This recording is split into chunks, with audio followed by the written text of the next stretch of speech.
Good morning, everyone. Welcome. This is Marty Feldman from Connoisseur Corner, part of the Feldy Network. And we're here at Exponent today in the Muraudio room with Murray Harman, designer, engineer.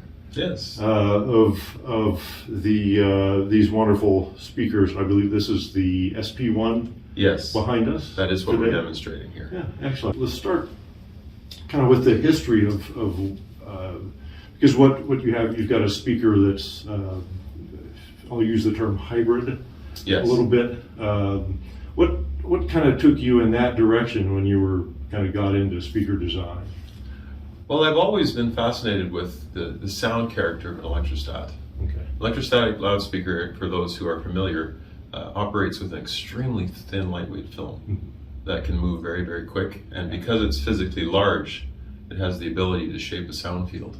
And so it has a character that a lot of people who are familiar with it really love. And this particular speaker, though, is not technically what they call a line source. Okay. In other words, as an example, if you were to try to reproduce you talking to me, your mouth is this big. Yeah. So if I play you back on a loudspeaker that is very tall, you will inherently sound a little far away.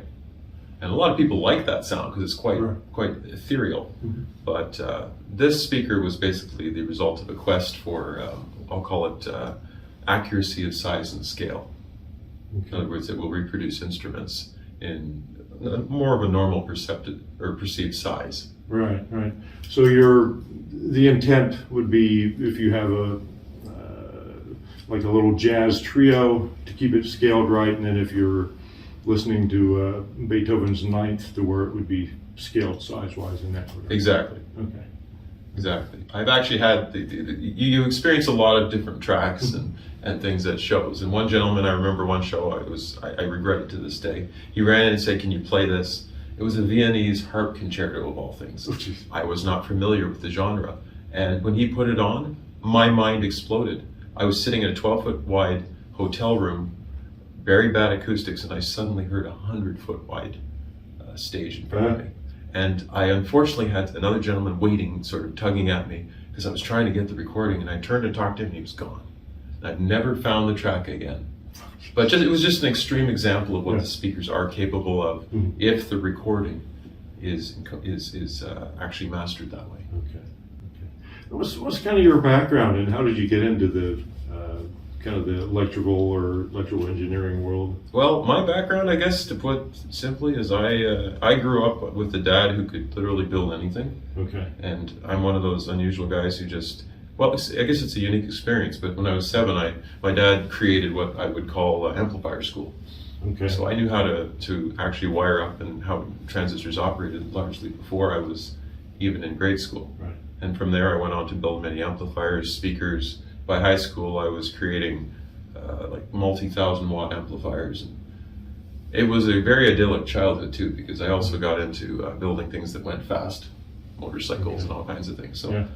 And so my bent was naturally engineering. I had to go through engineering. I knew that when I was 11.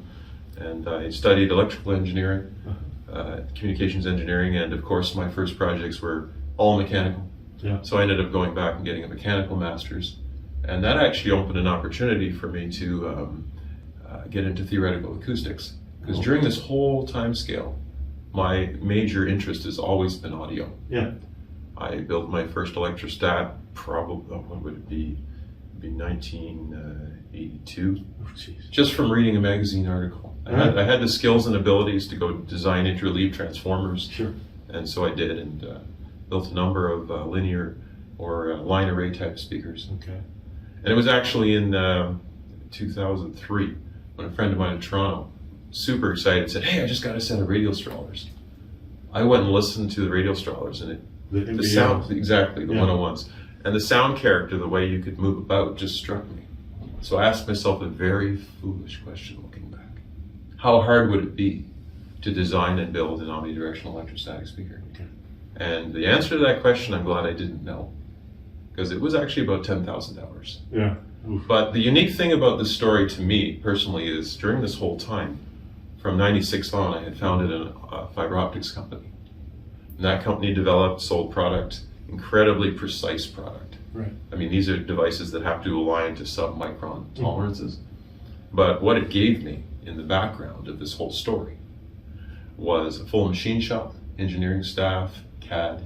So over a period of about 12 years and a lot of evening effort, I managed to develop the tooling. Because what you have here is actually a loudspeaker that is physically formed with violence.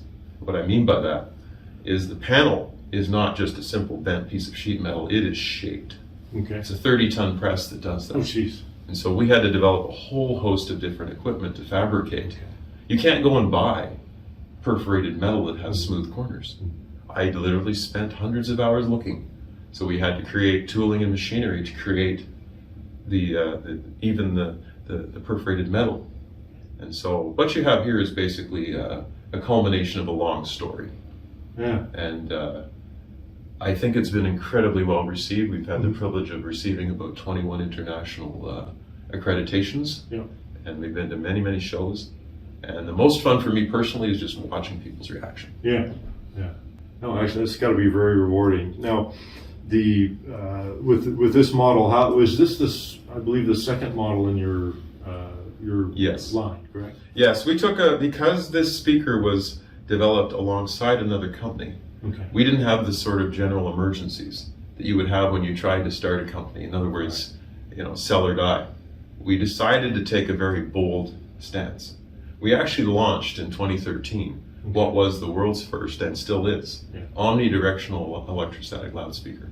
It consists of 3 of the 120-degree continuous curve panels, and I can say it was quite an experience. We set it up at the TAVE show and we won a best of show, first showing. But the thing about something like that is we also had the privilege of having a fairly large room. Omnidirectional speakers, you either have to treat the sidewalls to get rid of reflections, or you simply want a large room. And so we tried the following year to repeat, and we had a hotel room. No, didn't work.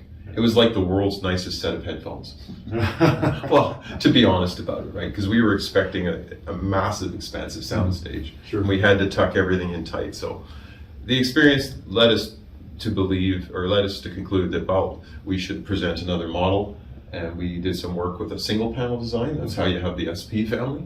And that unit is quite unique in that it does not present energy from the sides. The sound comes up the front in 120-degree projecting dispersion, and also at the back, because it is a dipole. And so it's very comfortable next to walls. And so even in this hotel room, we can get about 2/3 of a general soundstage, which is pretty good, because we're actually not using any room treatment in this room. No DSP correction. It's natural. Which is all that more impressive, because it does sound good. Thank you for that. Now, if you were to use a couple of words to maybe describe the essence of the speaker to somebody that maybe has not heard or seen it yet, how would you kind of characterize it? That's an interesting one. It's hard to because it's a unique electrostat in the sense that the panel's actually curved. It's capable of imaging to a point. So it sounds more like a dynamic speaker, which is a point source, except for one major detail. When you have a dynamic speaker and you move a little off axis, one of the speakers, in particular the tweeter, becomes louder. And so you start to notice the presence of the speaker. Well, this speaker doesn't have a traditional 1-inch tweeter. It's a 2-foot square membrane. And if you were to have a sound level meter in your hand and you were about 6 feet away, as you approach it, it stops getting louder because you're going into what's called the near field. And so because the sound intensity isn't changing, and also the tone as you move isn't changing, you actually can sit in the corner of a room and still hear a very, very well focused, intact soundstage. So the one thing I would suggest is that it is a loudspeaker that is also incredibly accurate. For instance, excellent for 2-channel listening. But in my case, I can also turn around and set it up on either side of a 75-inch TV with an 8-piece sectional, and everybody can hear amazing sound. So it's very versatile. You can also use it for home theater if you want. And sit down when everyone's gone away and just listen to amazing 2-channel music. Beautiful. I'm very impressed with them. I think they're unique. I think the value for what the sound that you're getting out of these is fabulous. Because I've heard much more expensive speakers that don't touch these. And to my age-addled ears, my rock and roll damaged ears over the years, but it's a fantastic product. Thank you. I'm very impressed with Thank it. you. So, Murray, thank you very much for sitting down with me a little bit today and taking the time. My absolute pleasure. And look forward to speaking with you and the team again in the future. All right. So, thank you. Thank you.